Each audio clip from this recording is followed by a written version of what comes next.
I finally made dinner. I made broccoli, which I got the other day, and Indian sauce, which I brought from home, and the little red lentils, which I brought from home. That's sort of my go-to meal, and I finally made it, which is good because that will conserve resources, because I had 2 sushi rolls the night before, yesterday, and it cost $20 with tip. And I had 1 sushi roll before, and that was $10 with tip, which isn't as bad. But I've been feeling a bit hungrier lately. Could be all the extra medication I'm taking. So that's why I had 2 sushi rolls, but then it's $20. And $20 a day for just dinner is a bit too much. So I need to overcome my laziness and cook. So I will do that. I'm glad that I broke the ice with that. And so I'm sitting by the ocean. I'm going to do a bit of reading. I might do my coherence breathing with the heart math device that I got, because I'm not having very many calm minutes of breathing a day according to Spire. So something I could do to bring in the calm breathing could be a good thing. I'm not sure.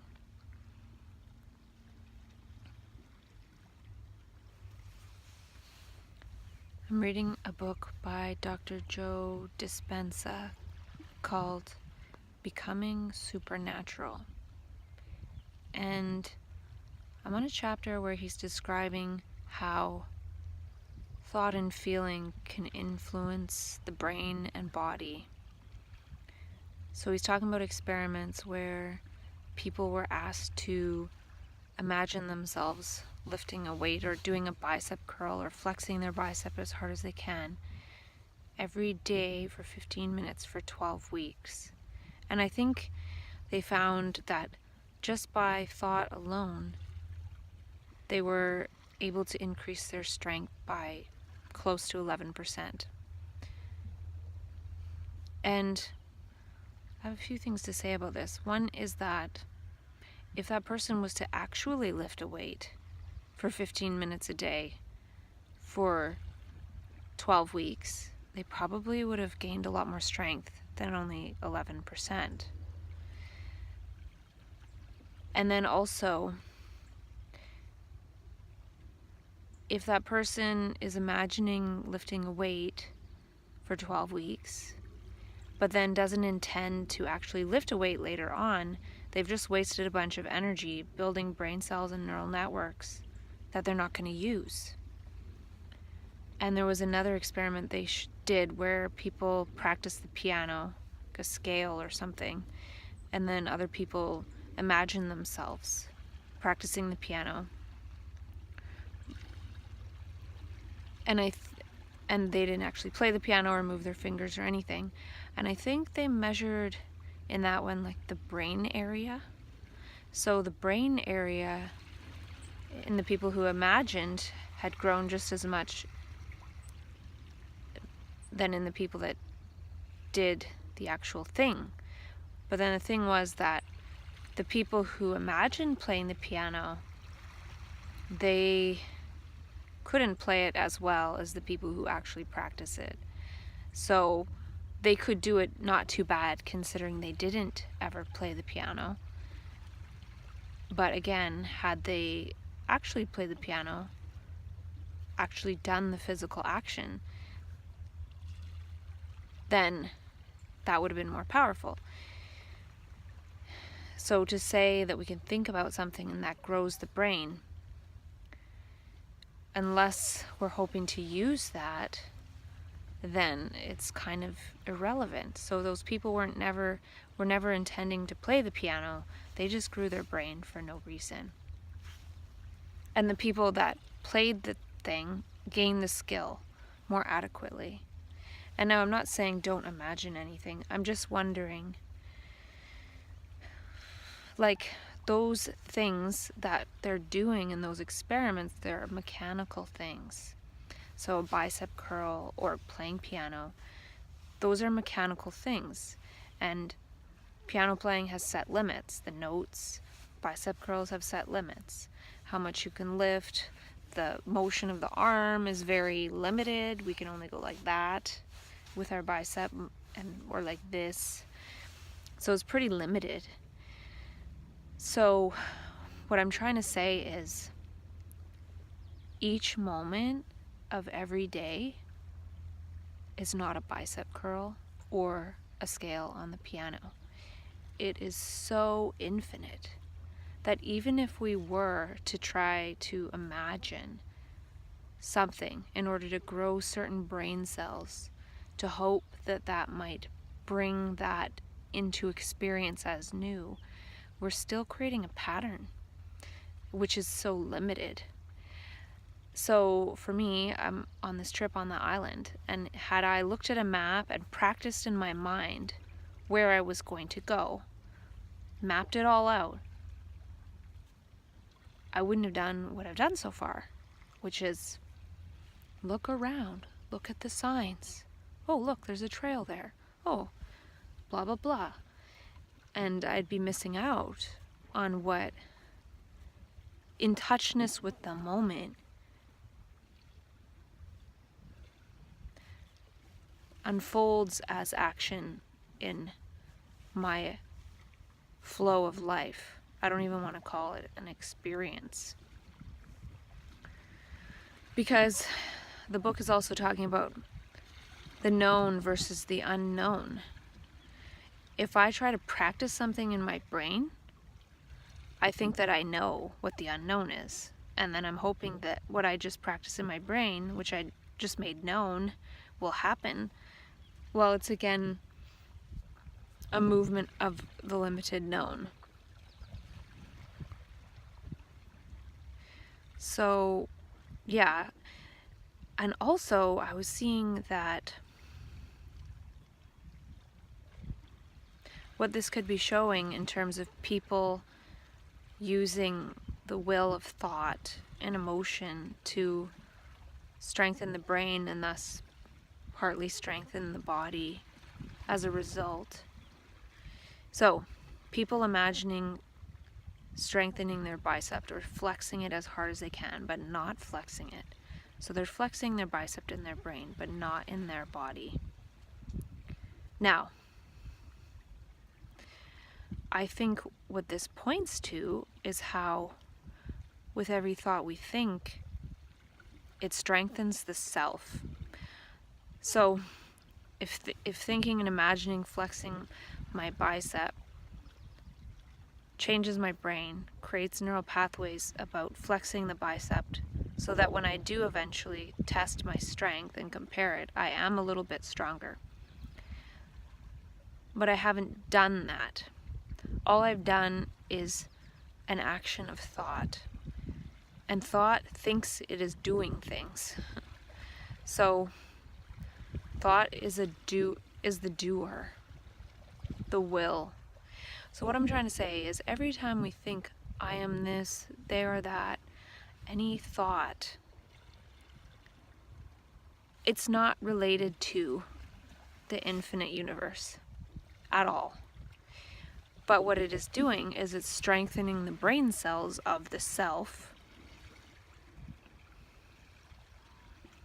and augmenting those.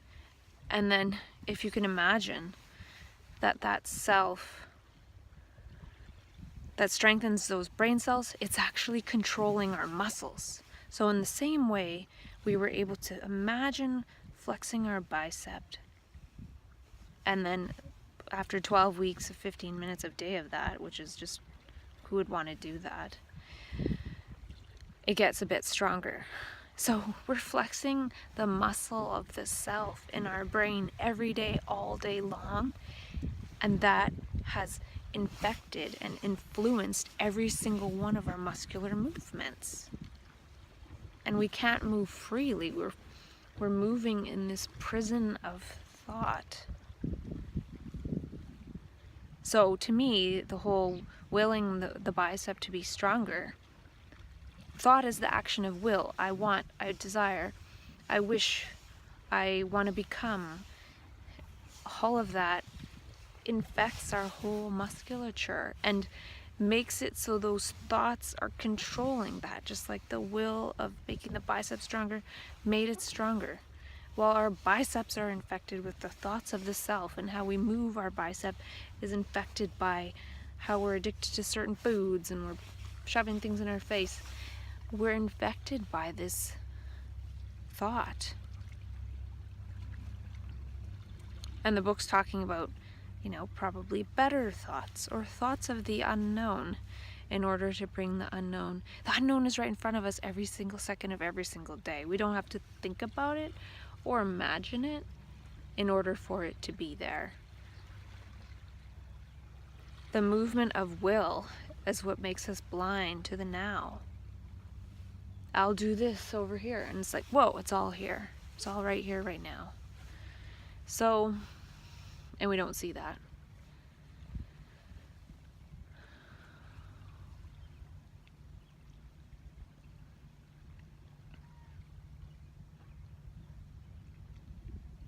So I was grateful for reading that, because it sort of allowed me to see a mechanism of how thoughts of I and thoughts of self have innervated all of our nerves and infiltrated all of our nerves and our whole brain. And our brain, the way it's structured, is an inflammation of thought and the self.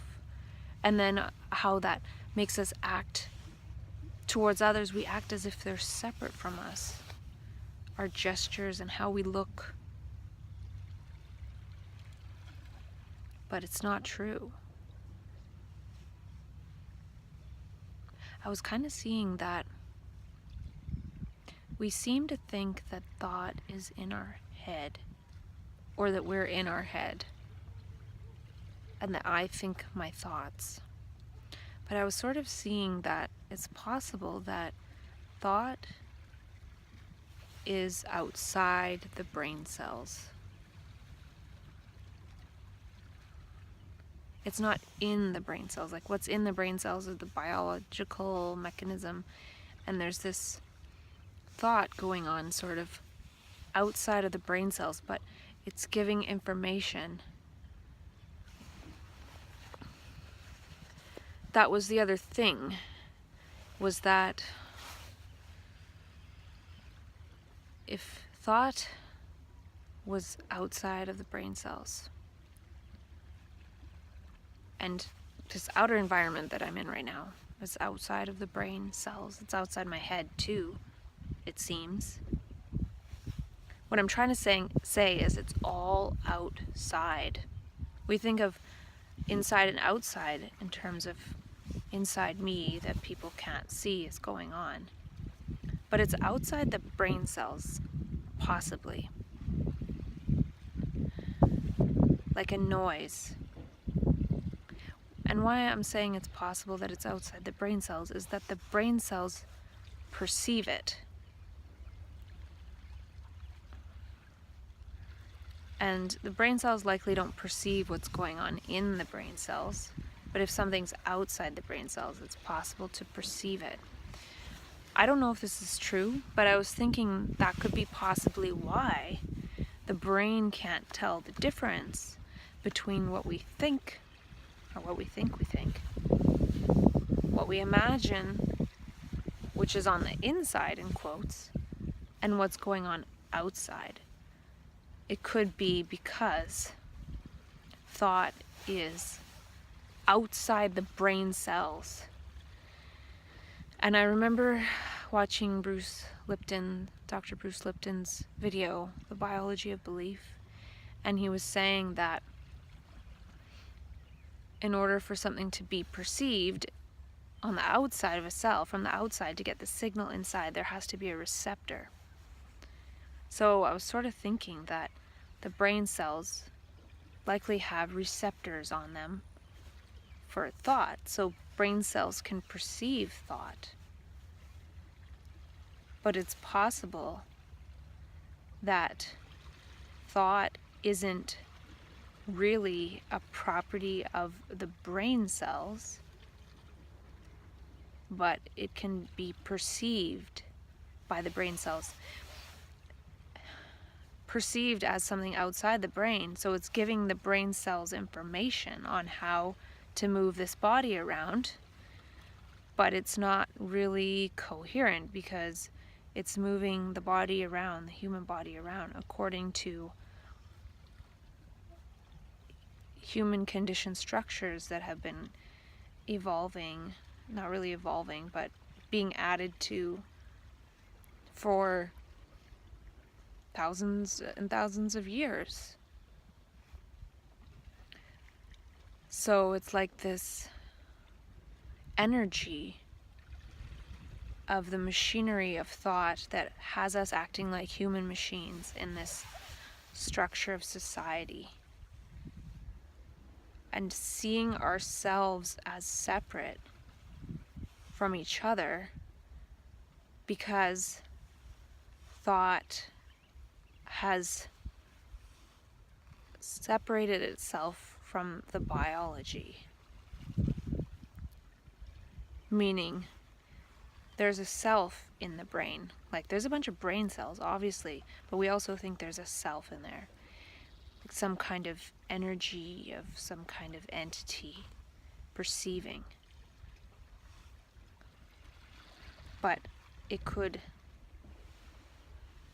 be the brain cells and the senses and everything operating together. If they were operating together, they would see what is now and act based on now, not act based on this mechanism and machinery of thought. So it seems like thought has taken over the machinery of the biology by sort of being outside the biology. And it might not necessarily be outside the biology per se, like it might not be outside the cell per se, but it's seeing itself as something separate. It's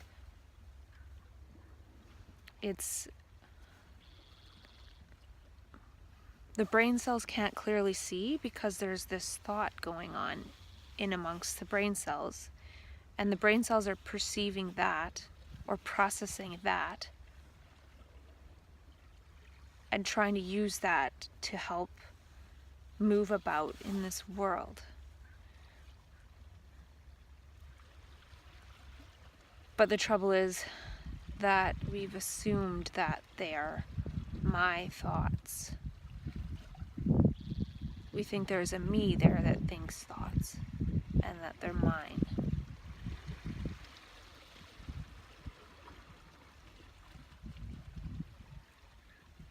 Now, why would we think that?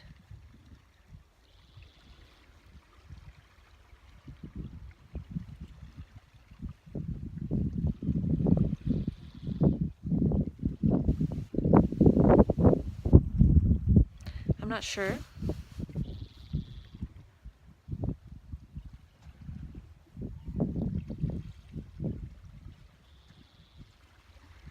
To me, there doesn't seem to be anything there.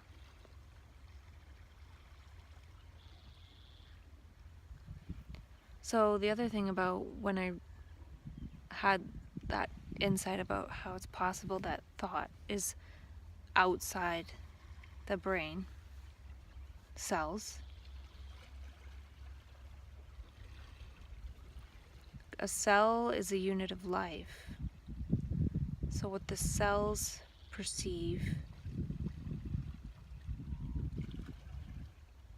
is what changes the genetic expression.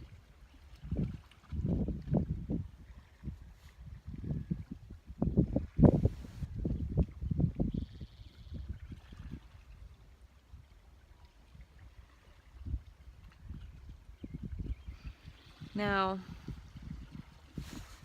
if I'm all in my head and moving according to thought,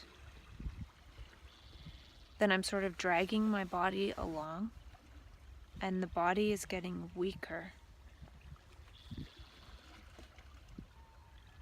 Whereas if all the energy was inhabited equally in the body would likely stay stronger because the body, the feet, the muscles are propriocepting, they're perceiving actuality. Whereas if energy is withdrawn from that, then the body would naturally get weaker. And I have a sense that this is possible because in the so-called high energy state of so-called mania, my body was so much stronger. I didn't have to lift any weights. It was just automatically stronger. So, thinking about one little muscle for 12 weeks for 15 minutes a day, that's just us really wanting to will one tiny fragment of reality under our control. And there is no me there to control anything. It's kind of an illusion. And when the brain is lost in illusion, then it sort of weakens the whole structure.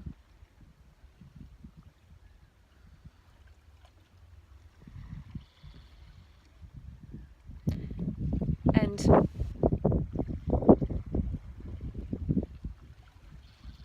what I might say is that there's this energy of thought outside the brain cells, but co-opting the brain cells. And then there's an energy of the universe, the totality. And when that thought isn't there, that energy of the universe can be what is perceived, outside the brain cells. Clearly, the brain cells can get a clear picture of it. Because, I'm sitting here, I'm talking about outside my brain cells and outside my head, but my head is inside the universe. And usually people have this chattering going on, and that chattering makes us feel like we are separate from the whole universe, which is absolutely not true. Like, I can see it right now. I can feel it right now. I'm inside the universe. I'm part of it. I'm not separate. And I feel that is what gets perceived by the brain cells. When that chatter is silent, what is in front, that is what gets into the brain cells.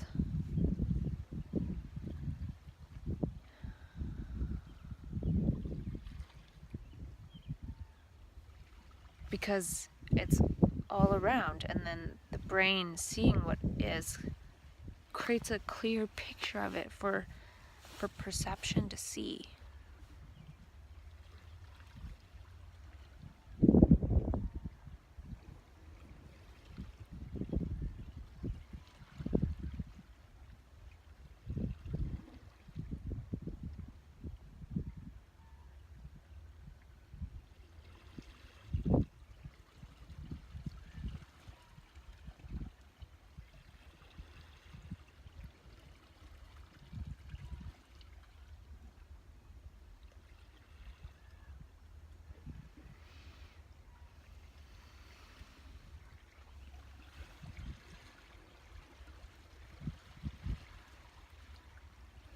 The brain can paint a clear picture.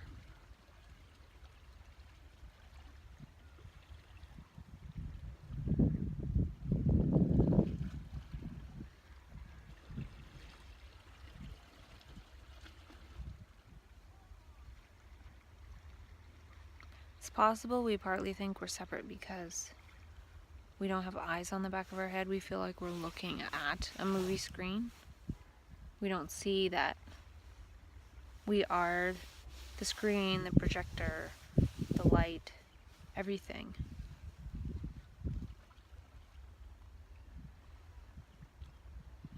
But I can see there's stuff behind me, so definitely totally surrounded by the universe. And not even surrounded, I am the universe looking at itself.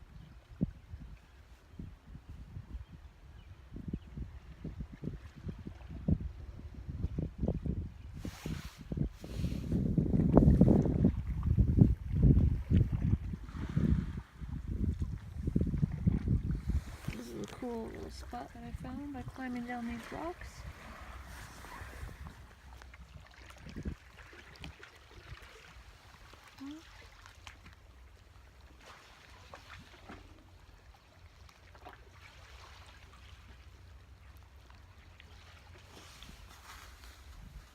So I think the important point with that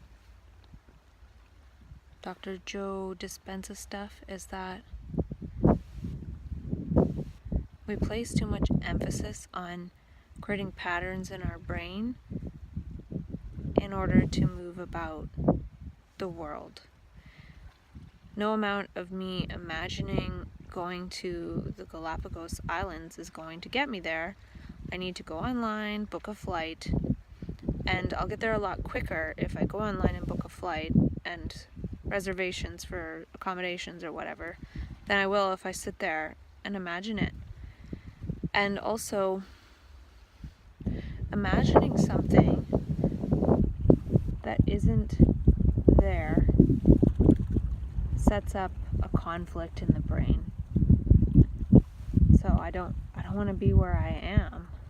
So I'm going to imagine somewhere else. And I think by imagining that conflict that I've just created will move me into a place where I want to be.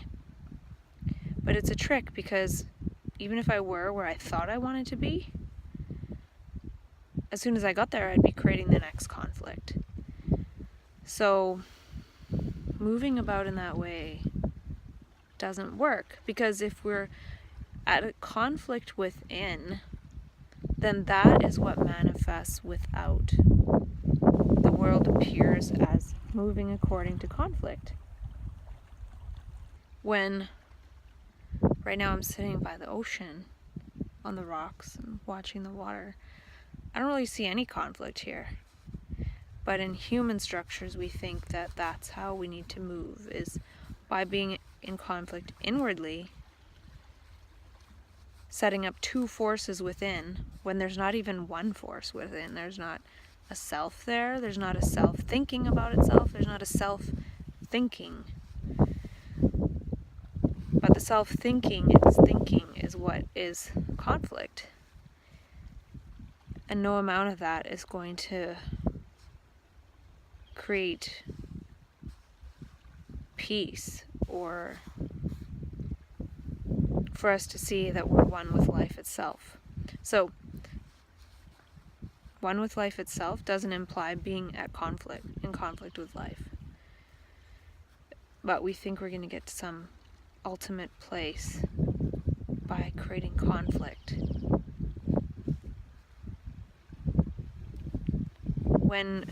So I don't think we need to build the structures of thinking the right thoughts or imagining the right things. It's strengthening the brain's ability to be able to perceive, to see clearly.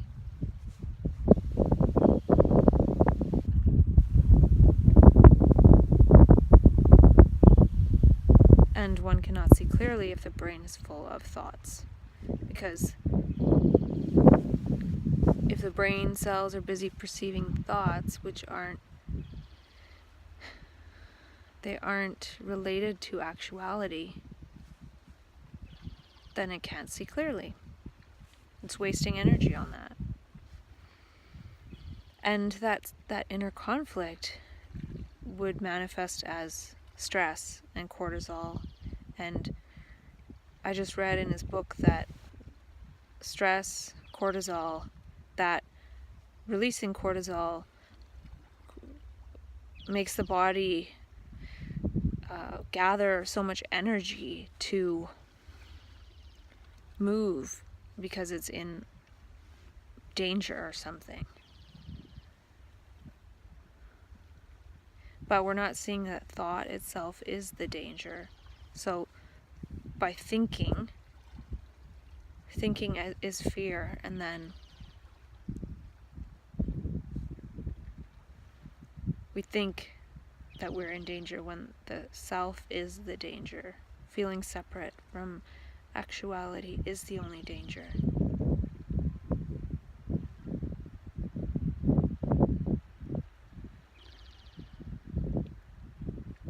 If we're separate, we manifest as the violent,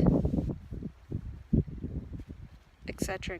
humans that we are. Whereas if we saw it's all one and we cooperated and we had love and compassion, which I'm wondering what that is, then something different would happen.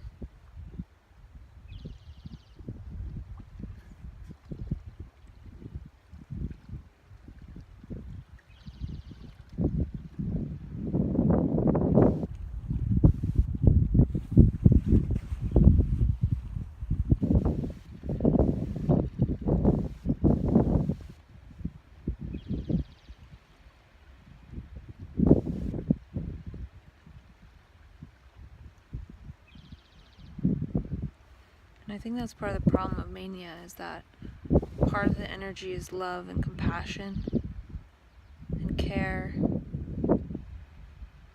but we try to do something with it. We think that we are the cause of it when there is no cause to it. And that could be one of the reasons why it goes away, because there is no cause. So it sort of uncauses itself because there was no cause to begin with. And then when we fall out of that, we find ourselves in a place where we need love and compassion.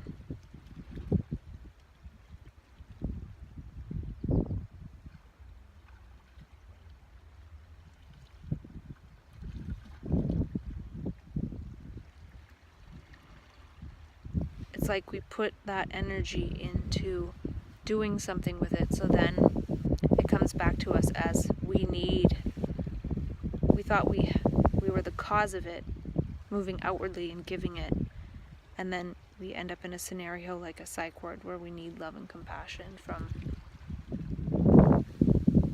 the so-called outside world.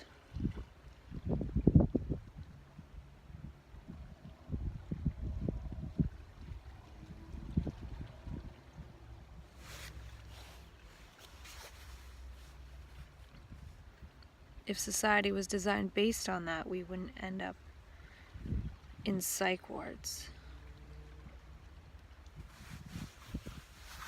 He's also saying in the book that he's talking about the stress response when we perceive a danger in the outer world. And he says all of our attention goes to the outer world. But the thing is,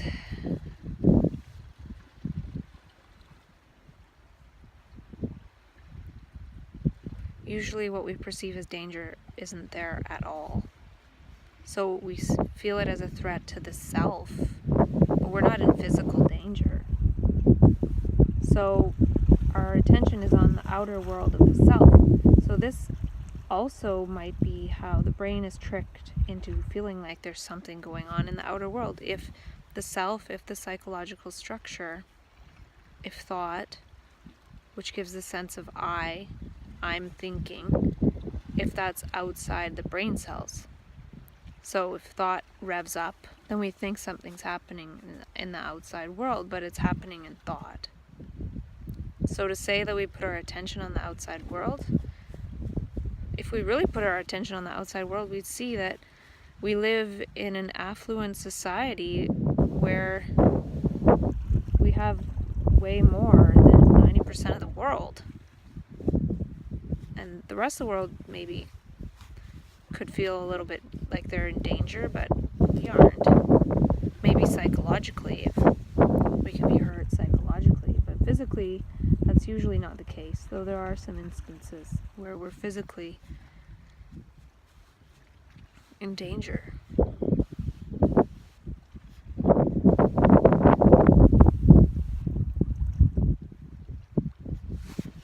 So I don't know if it is helpful to realize that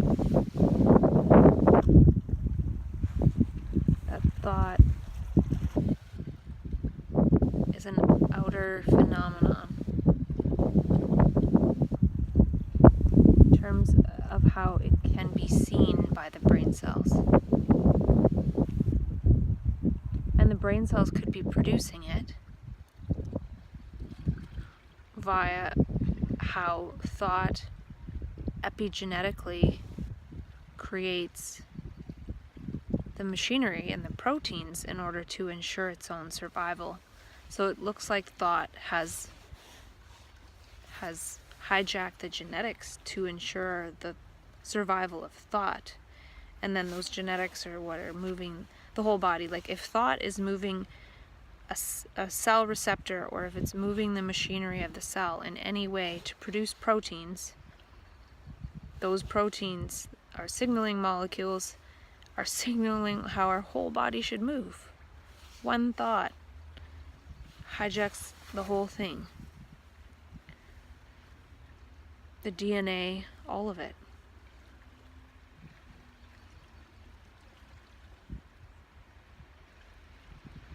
And no wonder we don't feel safe, because we are being controlled by an outside force.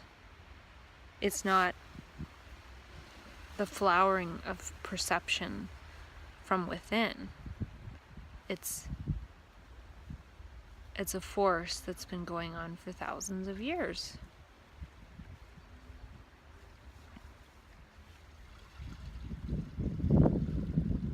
And there's probably an epigenetics related to thought, but then there would be a different epigenetic expression related to direct perception. Like being in nature changes genetic expression.